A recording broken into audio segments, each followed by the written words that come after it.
बोले मैंने 17 पुराणों की रचना की, मन विचलित है। नारद जी ने मुस्कुराकर कहा, मन विचलित होता है कब? जब मन में कुछ भरा हो। जैसे घर पर लड़ाई हो जाए तो मन विचलित रहता है कि प्रसन्न रहता है? विचलित रहता है। पर आप अगर किसी मित्र के पास पहुंच गए और मित्र तुमसे धर्म की चर्चा करने लगे तो धर्म की चर्चा सुंदर नहीं लगती उस समय। किसी भी प्रकार की चर्चा अच्छी नहीं लगेगी आपको। आपके मन में वही चीजें आएंगी, बार बार आप यही कहेंगे, छोड़ो भाई बाद में बात करेंगे, छोड़ो भाई बाद में बात करेंगे। आखिरकार मित्र पूछ लेगा तुम्हारे मन में क्या है?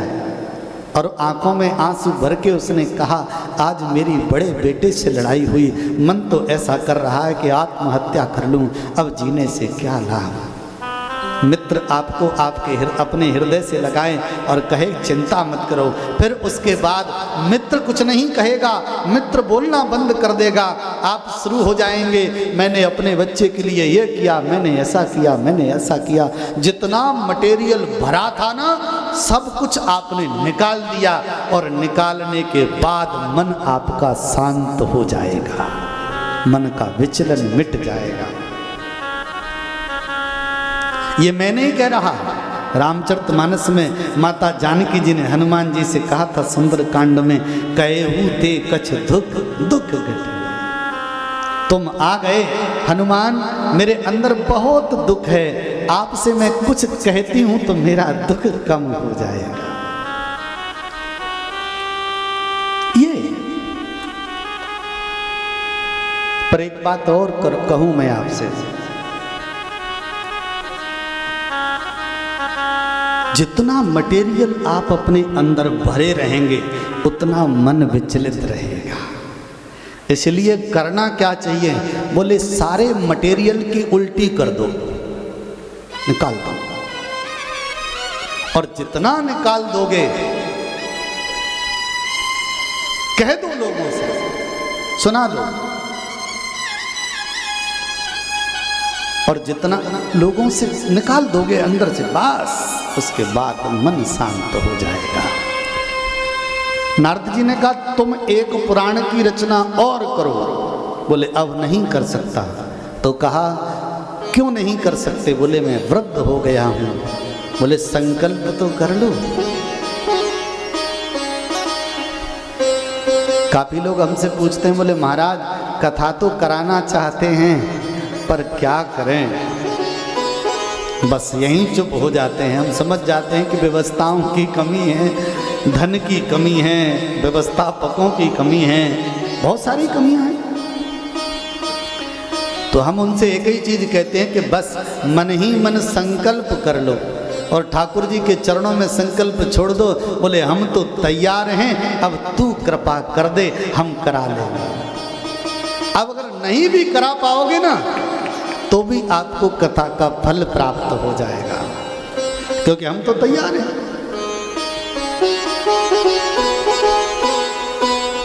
और एक बात और कहें आपसे, समय से पहले कुछ नहीं हो सकता।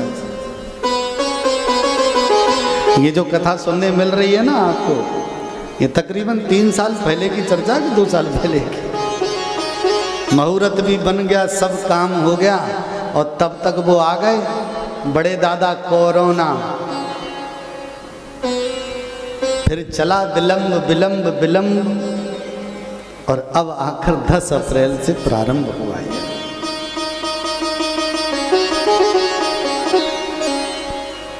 अपन समय से पहले कुछ नहीं कर सकते हैं।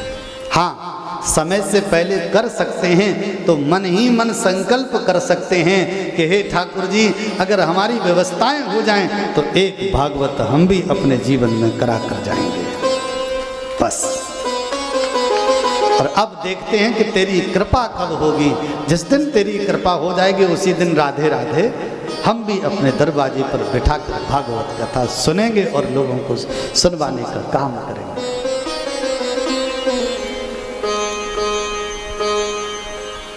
नारद जी ने कहा कि मुझे श्राप लगा कि जा पृथ्वी पर तेरा जन्म होगा और भागवत में वर्णन है कि नारद जी का जन्म पृथ्वी पर हुआ एक दासी के यहाँ। जन्म होते ही पिताजी समाप्त हो गए, माताजी दर दर की ठोकर खाने लगी। एक वेद पाठी ब्राह्मण के यहाँ सेवा का काम मिल गया, पुत्र और माँ दोनों सेवा करते, सत्संग वहाँ होता, नारद बाबा सत्संग सुनते।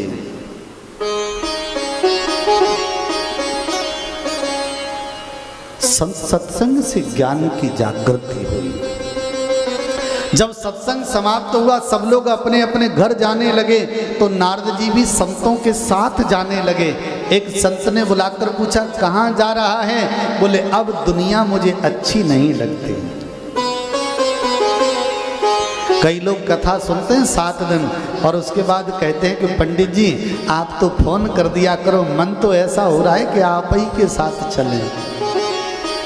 हम हाथ जोड़ के कहते हैं, भैया इतना मत करो। सोचना बहुत सरल है, चलना बहुत सरल है, पर चलकर जीना बहुत कठिन है।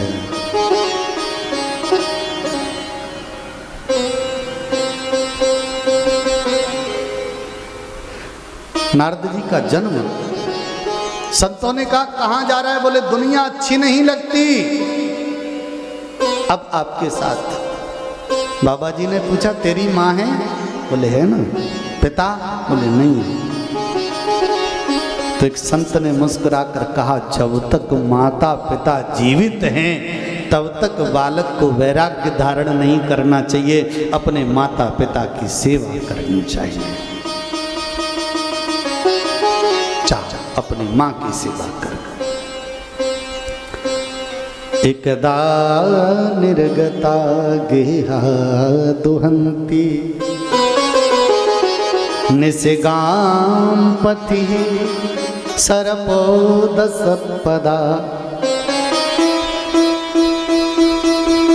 माँ जंगल में गाय का जो स्थान बनाता दोहने के लिए जा रही थी। सर्प जंगल में पड़ा था, सर्प, और जैसे ही सर्प के ऊपर पैर पड़ा, सर्प ने डस लिया और माँ का शरीर शांत हुआ, अंतिम संस्कार किया। और उसके बाद नारद जी ने संतों के द्वारा मिले हुए मंत्र को, जिसको ब्रह्म गायत्री कहते हैं, 4,80,000 बार जाप किया। उसका भगवान का साक्षात्कार हुआ।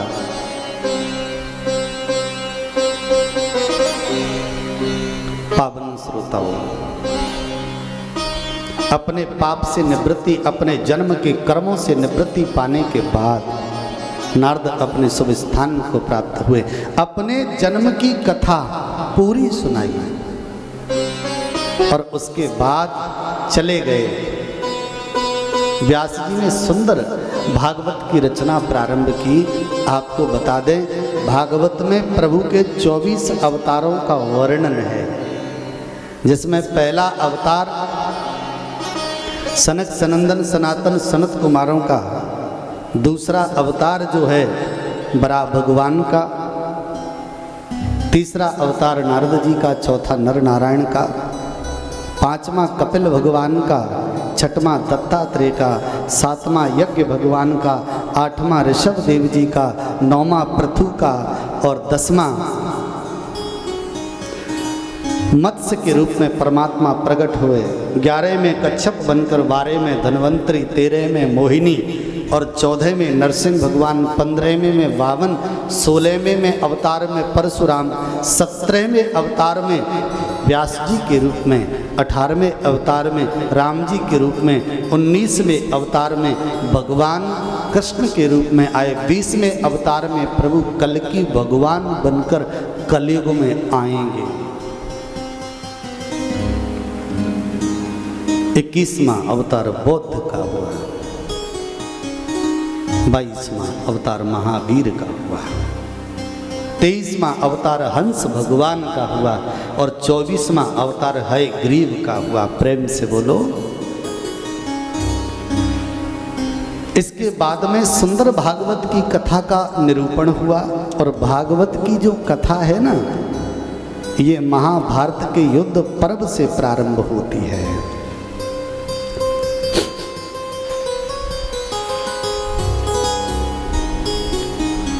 ये उस समय की बात है, कौरव 100 हैं और पांडव 5 हैं।